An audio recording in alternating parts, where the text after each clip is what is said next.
हम जब भी दुखी होते हैं, हम इस वजह से दुखी होते हैं। Just to understand this simple fact, people take lifetimes. सदगुरु शंकरन पिल्लाई के जोक सुना रहे हैं। हम भी जोक में शंकरन पिल्लाई जैसा करता है वैसा ही बर्ताव करते हैं, इसलिए हम दुखी रहते हैं। लॉन्ग टर्म में हमेशा खुश रहने के लिए तकनीकें और टिप्स चलो सीखते हैं। एक दिन की बात है,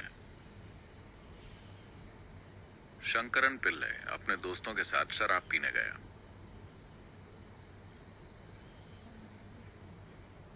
योगी और शराबी दोनों ही समय के परे होते हैं। उन्हें समय बीतने का पता नहीं चलता। वो पीने गया। उसका इरादा 8 बजे तक घर वापस पहुंचने का था, पर वो लगातार शराब पीता रहा और उसे समय का ध्यान नहीं रहा। जब उसने घड़ी देखी तो रात के 2:30 बज रहे थे। देर हो गई थी और वो घर जल्दी पहुंचना चाहता था, इसलिए उसने एक शॉर्टकट लिया। वो लड़खड़ाते हुए शॉर्टकट से जा रहा था कि तभी कांटों वाली झाड़ियों में गिर गया। उसके पूरे चेहरे पर खरोंचें लग गईं। इस हालत में वो घर पहुंचा और चाबी डालने के लिए ताले का छेद खोजने लगा। उसमें उसे आधा घंटा और लग गया। दरवाजा खुला, वो अंदर गया, बाथरूम में गया और खुद को शीशे में देखा। उसके पूरे चेहरे से खून निकल रहा था। उसने दवाई का बक्सा खोला और जैसे तैसे अपनी मरहम पट्टी की और फिर चुपचाप बिस्तर में घुस के सो गया। सुबह 8 बजे उसकी पत्नी ने बाल्टी पर ठंडा पानी लिया और उसके चेहरे पर फेंका। वो उठा। पत्नी ने कहा, बेवकूफ, तुमने फिर शराब पी? उसने कहा, नहीं डार्लिंग, मैंने एक बूंद भी नहीं छुई। 6 महीने पहले तुमसे वादा करने के बाद मैंने एक बूंद भी नहीं छुई। पत्नी ने उसकी शर्ट पकड़ी और घसीट कर उसे बाथरूम में ले गई और उसे दिखाया। शीशे पर ढेर सारी बैंडेड लगी हुई थी।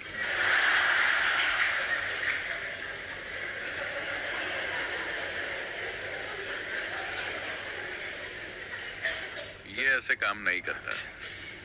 Only somebody. कोई ऐसे काम सिर्फ तभी करेगा जब वो पूरी बेहोशी में हो। दर्द यहां हो रहा है, आप उसे वहां ठीक करेंगे, क्योंकि आप पूरी तरह से बेहोश हैं या नशे में धुत हैं। तो जब भी आप दुखी होते हैं, आप उसे ठीक करना चाहते हैं। नहीं नहीं नहीं नहीं, इसे ठीक करना होगा। अगर आप शीशे पर बैंडेड लगाएंगे तो आपके घाव ठीक नहीं होंगे। आपको घाव पर ध्यान देना होगा और आपके सुख और दुख दोनों आपके अंदर से ही उपजते हैं। तो इसका इलाज यहां करना होगा, कहीं और नहीं। जितनी जल्दी आप ये सीख जाएंगे, आपका जीवन उतना ही सुंदर और अद्भुत बन जाएगा। तो अगर दर्द आए, कष्ट आए, दुख हो, तो ये आजू बाजू देखने का समय नहीं है। ये हमेशा एक समस्या रही है। अगर आप दुखी हैं तो आपको लगता है कि किसी और को ठीक करना होगा। नहीं नहीं नहीं नहीं, नहीं। अगर आप दुखी हैं तो इसे ठीक करना होगा, किसी और को नहीं। नहीं, मैं दुखी हूं, मेरे लिए परिस्थिति को ठीक कर दो। नहीं नहीं नहीं, अगर आप दुखी हैं तो किसे ठीक करना होगा? अगर आप बीमार हैं तो किसे दवाई देनी होगी? क्या आपके बीमार होने पर हम किसी और को दवाई दे दें? अगर आप भूखे हैं तो क्या हम किसी और को खाना दे दें? नहीं, काम तभी बनेगा जब वो इसे दिया जाए, है ना? अगर भोजन और दवाई के बारे में ऐसा है, तो क्या ये हर आयाम के बारे में सच नहीं है? कि अगर आप दुखी हैं तो किसी और चीज या इंसान को ठीक करने की जरूरत नहीं है, सिर्फ इसे ठीक करना होगा। इतनी सरल सच्चाई समझने के लिए लोग कई जीवन काल लगा देते हैं। उन्हें लगता है कि किसी और को ठीक करना होगा।